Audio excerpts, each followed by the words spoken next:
Oh man, don't you hate when you get a new piece of gear, right? Something that you're really not used to, and you do like stupid things until you're really used to it. You know what I mean? Like, I'm using this Hollyland Lark Max, right? And I was having all kinds of problems with it because it was losing pairing all the time, and I didn't understand why. And I'm sure it was user error. I mean, I was doing something wrong, but I just didn't know what it was. And I finally got it to pair and everything, and I finally got it to work. And I've been using the little microphone by itself a lot because you can record directly to this. You don't even have to go into the receiver. But anyway, I just recorded a whole video right now to the receiver, and I forgot to plug the cable into the audio input of my Panasonic S9, and so I'm a knucklehead, you know, because I'm just not used to it yet. You know, I was like, oh, you know, I was like acting as if it was a hot shoe mount, but it's a cold shoe mount, and you got to plug it in. So it's digital, wireless, but then analog into the camera. So I'm going to try to remember much of what I just said. I'm sure I'm going to forget most of it, but I'll get the main point across, and I just want to get this done. Today, in this video, I want to show you a piece of the short film that I just shot for this woman. She's a sculptor.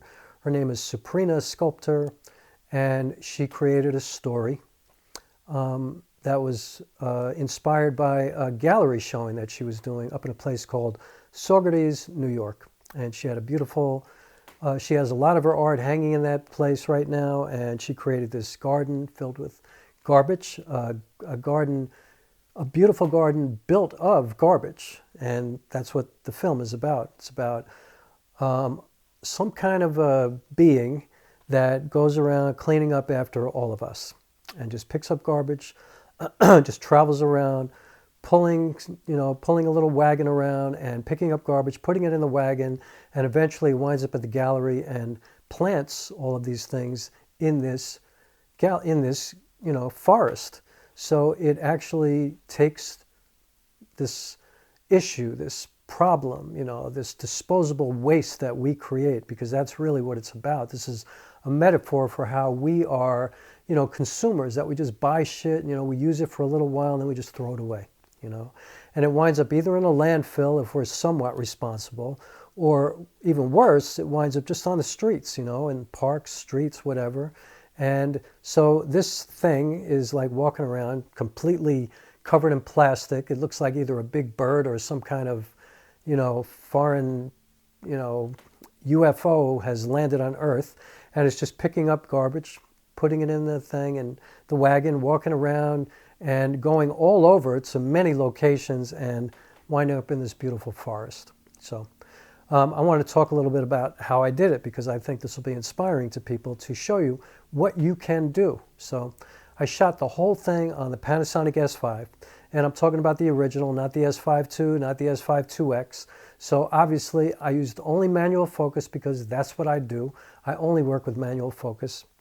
And I shot only with the Sigma 28-70 f2.8. Now, that's kind of unusual for me because I only use, well, I won't say only, but I mostly use vintage lenses and anamorphic lenses on all my projects. I just finished a feature film, a narrative, and I shot it with a Minolta 28mm f2.8, a Minolta Telesor, and a Minolta Rokkor 50mm f1.4, both vintage lenses, both all manual, obviously, not electronically connected to the camera at all. And I shot this with the Sigma because I didn't know the locations.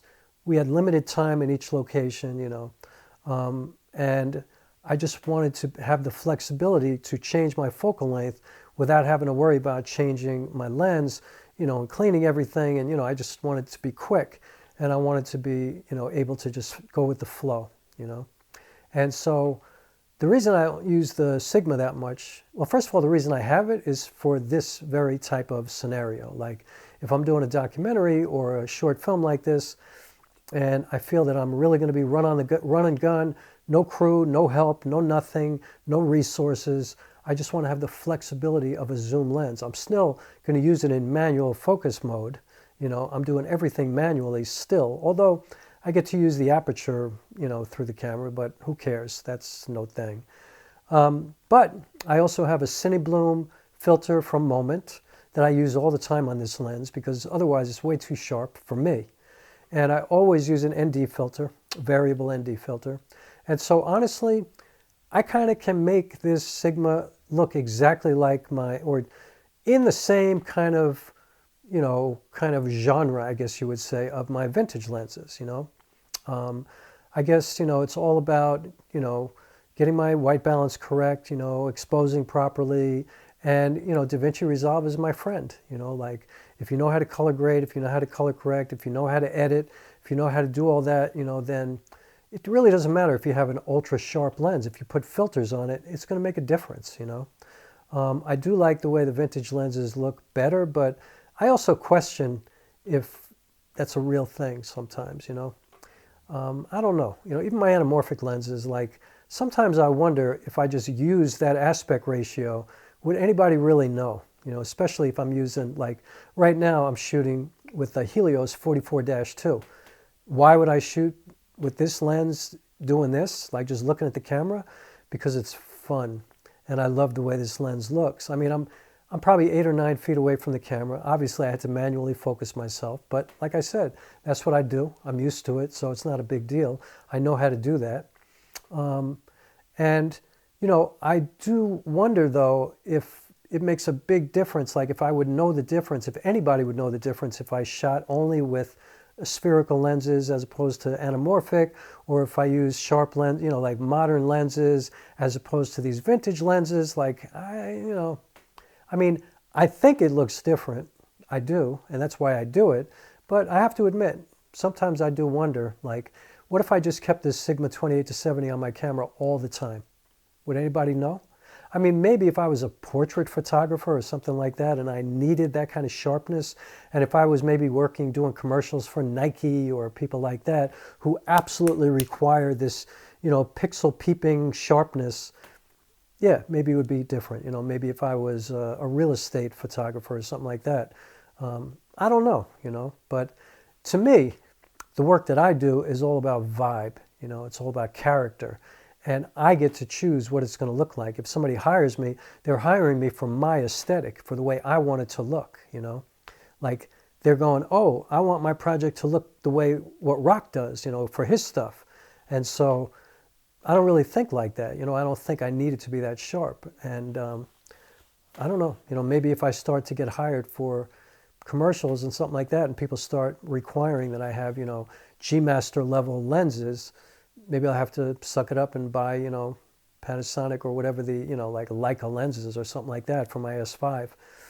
But I don't see that happening, you know, and I mean, my Rokkor lens, you know, my Minolta vintage lenses are very sharp, you know, very sharp. Maybe not wide open, but once I get, you know, f4, f5.6, all the way to f8, f11, they're very, very sharp, you know, too sharp for me. So I'm just happy I got my filters on all my lenses all the time. So anyway, I shot this whole film with just the Panasonic S5, with the Sigma 28-70 f2.8.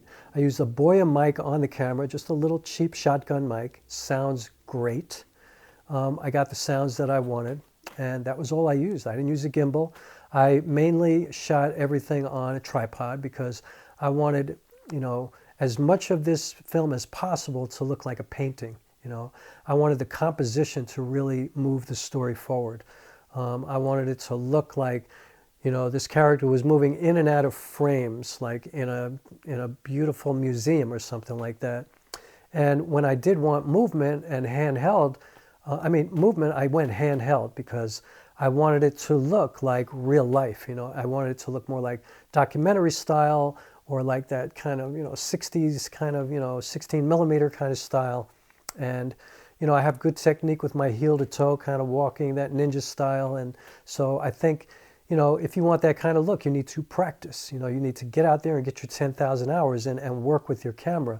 The stabilization on the Panasonic S5 is awesome. You know, I love it. As a matter of fact, sometimes for me, it's too good. you know. And so I add some movement on purpose, you know, but that's just me. I know for some people, they would prefer more stabilization because they want everything to look like a gimbal. And in my opinion, no matter how good your stabilization is, it's never going to look like a gimbal unless you use a gimbal. But, you know, some people do have that kind of skill. I don't have that kind of skill. But I don't want that, you know, I'm not going to say I don't want that kind of skill. I don't require that kind of skill for what I do. I'm quite happy with the way it comes out, the way I'm doing it. You know, I'm more into choosing what I want to focus in the frame and then thinking about my aperture, you know, my depth of field, like how do I want this frame to look? You know, what kind of image do I want to create to evoke the feeling that I want people to feel when they watch this film, you know? And so I think I accomplished that with that. Suprina was a warrior. I pushed her pretty hard. She was wearing this like gigantic plastic outfit where she couldn't breathe and it was hot. And, you know, I think she was perhaps not ready to work with somebody like me because, you know, I actually pulled back a lot because I would have pushed her into the ground. She was getting tired, but she was a champion. You know, it was really good to work with her. And I think that we have something that hopefully she likes and I'm proud of. And hopefully it'll move people. And, you know, I personally, the reason we had no resources is because, you know, that's just the way it was. But I will bend over backwards to work on a project that I think is meaningful and contributing to society, you know, like something that I think will elevate us as a humanity. So I'm not going to do shit for free, you know, and I'm not going to pay for it myself because I like to live indoors and, you know, eat and stuff like that. But, you know, I'll work for much less if somebody doesn't have the budget. But I think that it's work that is worthy of being documented and sharing with the world, and that it's going to have some kind of, like I said, a contribution to all of us. You know, to me, that's an honor to work on that kind of work. It's the reason I'm an artist. You know, it's why I do what I do. You know, my stuff that I do is only that kind of work. You know, a reviewer once called me a disruptive artist. You know, because I take difficult things and I try to turn them into beautiful art. I try to create these characters that you fall in love with. I try to create stories that you can relate to, that you see yourself living inside of, and you see yourself in each of the characters. And hopefully I inspire dialogue and I bring people together to talk about things, people who generally would not talk together, people who would not generally talk about certain subjects like misogyny, racism, anti-Semitism, homophobia, like all the horrible things, you know, war, famine, homelessness, you know, all of it. You know, I try to turn that into like a beautiful bed of wildflowers, you know. But, you know, a lot of it is not easy, you know, and it's intense. But I always try to, my intention is to make beautiful art. I'm not trying to make it ugly. I'm not making a documentary, although I even feel like great documentaries are beautiful, you know. And also, you know, it doesn't have to be a happy story. It doesn't have to have a happy ending to be a beautiful work of art, you know.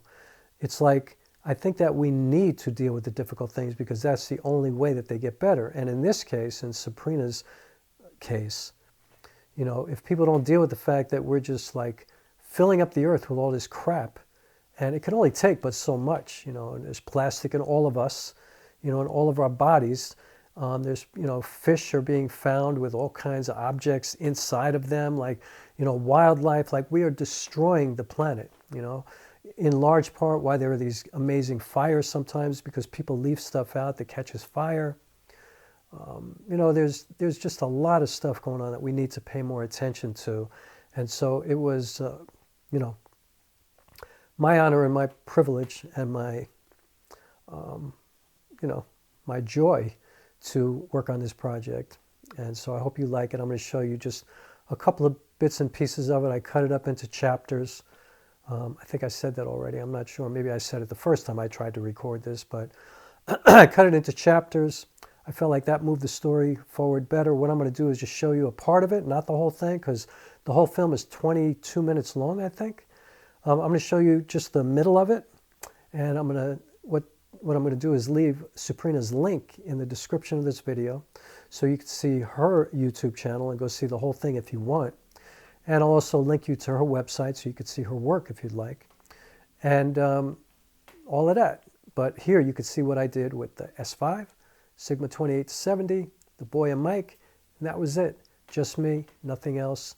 Tripod, cheap-ass tripod, because we were in some crazy places where I needed it to be really light, but it's a trustworthy tripod that I bought on Amazon years ago for like, I think $35 or something like that. It's a Victiv 72 or something like that. It gets pretty high, but I wouldn't use it that high because it's not really that sturdy. But, you know, anything below 6 feet, it's solid, you know. Although there was that day, that windy day, where my tripod blew away and my S5 fell. But thank God it withstood that and showed me that the S5 is a beast. So I guess that's it. I think I've covered everything. So I will come back right after the video real quick, because that'll be a better way to end this video. So check this out. This is from the film called They Talk to Me by Suprina Sculpture. And check it out.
taking so long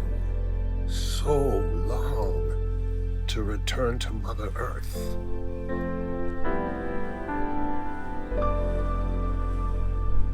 I don't think I can take another day. I'm just rotting here. No one sees me or cares. Decades ago, I helped hold up this incredible paper mill factory. Me and the others were state of the art.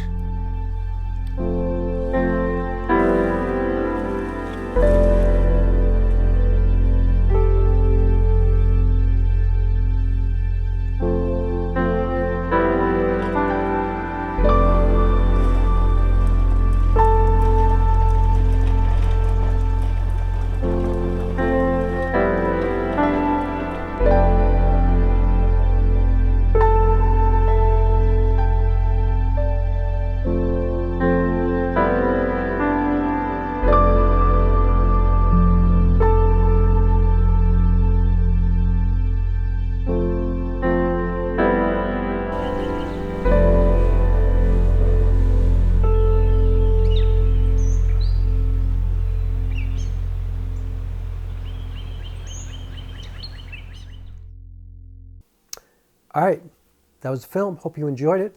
Please subscribe. Please hit the like button if you like what I do. I really appreciate that. Thank you so much for watching. I'll see you on the next one. Check out all the links in my description, and that is it.